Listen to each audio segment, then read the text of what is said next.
Welcome to At Home with Music. I'm Leon Olguin. In my last video, I talked about the benefits of learning to play without constantly looking down at the keys.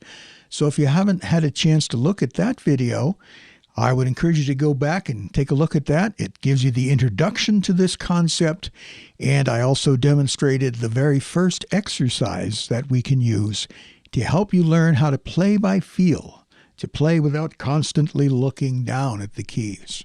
And what I'd like to do in this video is we'll review that first exercise and then we'll add a few more. So we started with the 5-finger exercise where you just play a simple 5-finger pattern, 5 notes up, 5 notes down. And you can start by locating middle C with your thumb on the right hand. You can use the landmarks of the black keys. You've got 2 black keys, 3 black keys, and you find the white key directly to the left of this black key, and you know that you're on middle C. And we just play 5 notes up and down. And then find G, which would be right to the right of this black key, and so on. And you'll remember from that video, you end up playing these 5-note patterns, also in the left hand, learning to find the starting note without looking, noticing when you're playing a black key and when you're playing a white key. And as you play through these 5-finger patterns, you'll note that on some of them you're playing a lot of black keys, like this one. You've got black keys here, and then 1 white key, and then 2 more black keys. Same thing here. Now you have all 3 black keys in a row, 1 white key, another black key, and so on. So that was the first exercise. Now in the second exercise, we're going to play some simple arpeggios. So once again, starting with the right hand, you're going to find middle C. There's our 2 landmark black keys. Notice I'm staring directly into the camera. I'm not looking down. Okay, there I am. And so we're going to play a simple arpeggio. C, E, G, E, C, without looking. Then we're going to try to find, well, not try, we will succeed in finding F. So a couple of ways you can do this. You can just move your thumb up 1, 2, 3 white keys, and now you're on F, and you can play the F major arpeggio. Move up 1 key, you're playing G major. We're just playing a very simple little arpeggio, and then you want to play this little arpeggio in the left hand as well. You find the C below middle C. There's our 2 black keys as our landmarks, and your little finger will be kind of rubbing up against that C sharp. When you put your hand down naturally, you find yourself playing that arpeggio. And then you can actually move your pinky 1, 2, 3. You can feel it. Now you're on F. The other way is you can find these 3 black keys, and your pinky is kind of rubbing up against the F sharp or the G flat, depending on how you want to look at that. There's the F major arpeggio. You move up 1. You're in G major. Now, of course, the challenge would be to do them together. Find the 2 starting notes without looking. So your thumb on middle C, your little finger on the C below middle C. Now, of course, you know where this challenge is going. We're going to play this little arpeggio in every major key. You can do it chromatically, or you can do it by the circle of fifths. And then we go up to G, and then up to D, and so on. And now once you've done it that way, we can play these little arpeggios in inverted form. So starting here, that's in root position. C is the root. C is now going to be on top. And so without looking, we play it this way. We play it in second inversion. And once again, we work our way through all the major keys. And then if you really want to challenge, you can play it in the minor keys.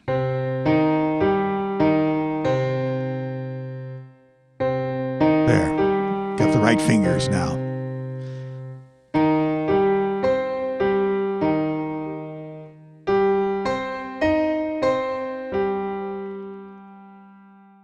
So once you have dealt with these little arpeggios, now we're going to deal with scales.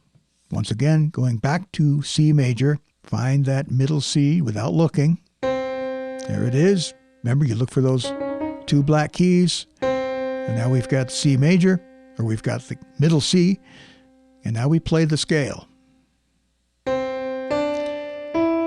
And here is where you begin to feel your way by knowing that as you go up in the key of C, playing the scale, your thumb has to come under in order to find F. And then when you're coming back down, your middle finger comes over to play the rest of the scale going down. Thumb goes under, and you're feeling all this. Middle finger goes over. That's in the right hand. In the left hand, middle finger comes over, going up. Thumb goes under, going down. And we're doing this all without looking. So you definitely want to start each hand alone. And then when you feel ready, hands together. I can't talk and play at the same time. Oops, I peeked.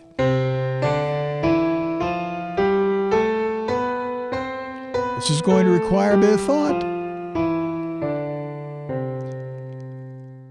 This is just the tip of the iceberg when you're practicing playing these things without looking, because I just played one major scale, one octave up, one octave down. There happen to be 11 more major scales that you can do, and the fingering is going to be different. And I would encourage you to start with each hand alone. So let's say, for example, we're doing the key of G. We want to find that G. Now you may have to start here with the C, and then you'll notice that when your hand is laying on the keyboard naturally, your pinky is going to end up on G. And now you can kind of switch over and make this the note that your thumb is playing. Now you're ready to play the G major scale. Thumb comes under. You got to play that one black key. Third finger goes over. And then in the left hand, which is sort of a mirror image of the right, as you're playing up, you start with that third finger crossing over. And then the thumb going underneath, and so on. I still have 10 more major scales to go through, but rather than actually going through all of them, what I'm going to do is make available to those of you who support the channel, we're going to put out some PDFs of these scales with the proper fingering, and the challenge for you will be to play them using the fingering that is given, but not looking at your hands. So there you go. So we've got the 5-finger pattern. We've got the scales. Not that fast, of course. We've got the arpeggios. And you can play these arpeggios in inverted form. You can also play minor scales. As you can see, there's an awful lot that you can practice to develop the skill of playing without looking. Once you've mastered this, and I would encourage you to take however long you need to get through this, you can begin working through some simple piano pieces as well. Now, these pieces are what I would call beginner-friendly. So, for example, you could play something like Mary Had a Little Lamb. May seem a little bit silly, but this is a very simple melody that stays close to one position. And so you want to focus on smooth finger transitions. So we're going to find C major. Once again, our thumb finds middle C. Laying your hand naturally on the keyboard without stretching out your fingers, you know that they naturally lay right across these 5 notes. And so the melody starts here, and you learn to play it without looking. And you notice this one, it lies very naturally under your fingers, and so on. And then you can actually add the chords. And so you want to practice the chords without looking. So there's our our C major chord, and then you can play G7. I'm playing it with 4 notes, or you can just play it with 3. And play the whole thing without looking. And so on. Okay, another song that's ideal for practicing with these patterns is Twinkle, Twinkle, Little Star. Now, this one is going to create a little bit more of a challenge because it goes slightly outside of this 5-note finger position. And so you may want to use your 4th finger so that your 5th finger can play the A. And then you're running out of fingers here, so you have to switch over. And you find the fingers that work for you. So for me personally, I would do it this way. Thumb, 4th finger, 5th finger, I'm not looking. And then you notice if I don't change to my 3rd finger, I'm going to run out. I'm going to run out of fingers. So on this repeated note, we use the 2nd finger, 3rd finger, and then you have all your fingers in place to play this melody. Another piece that you can use is the famous G major minuet by Johann Sebastian Bach. And we're going to play a simplified version of it. We're just going to worry about the right hand. Once again, we're learning hand independence, moving across the keyboard while staying manageable.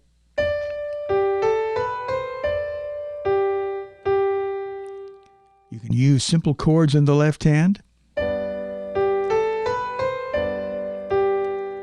And then here, now we're in our hand goes to another position completely.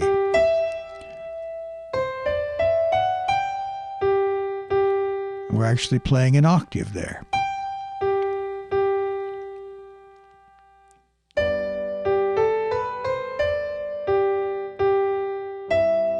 Now, when you use your 3rd finger here, you've put your hand in a position to play this next section.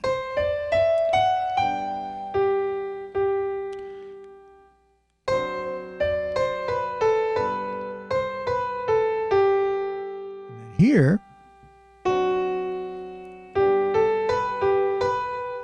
notice I had to cross over, just get my 2nd finger in there. Once again, I'm doing this all without looking.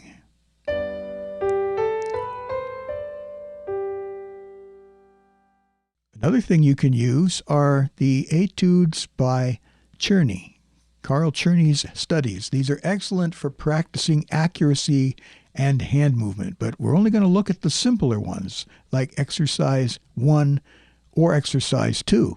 Reading through exercise 1. Now you need to have some basic music reading skills. You'll notice that both hands are playing in the treble clef.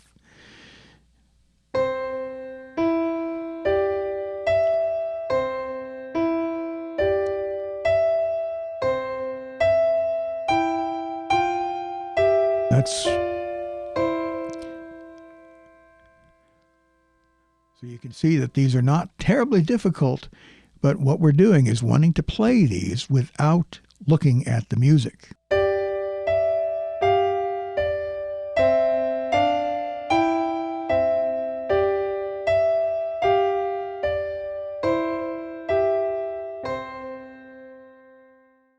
Another exercise that you can use are the famous Hanon piano exercises.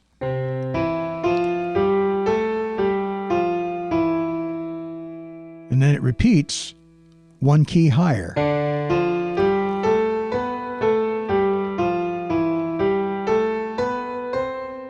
You may have to do this one hand at a time, but once again, we're playing these without looking. And you only really need to think about doing the first couple of exercises in Hanon, and I'll make sure that there are PDFs available of that. There's an awful lot more you can do, but I think you get the idea. You may have to practice playing with your eyes closed or put a cloth over your hands, and then you can't see the keys and you're forced to play by feel. But it's a skill that I really hope that you will work on developing, because I know that it will make your playing more smooth and more enjoyable. And you won't be constantly looking up and down when you're trying to play a song. Now we're going to take this to the next step and work through an actual song together, but we'll save that for the next video. If you have any questions or comments, please be sure to leave those in the comment section. I make every effort to answer every comment. If you'd like to support my work, and there will be some extra materials available to those of you who do, you can go to my Patreon page. The link will be in the description. Thank you for watching. Please like and subscribe, and you can check out other videos on piano technique, all the other things that I have available for you on At Home with Music. Thanks again for watching, and I look forward to speaking to you in the next one.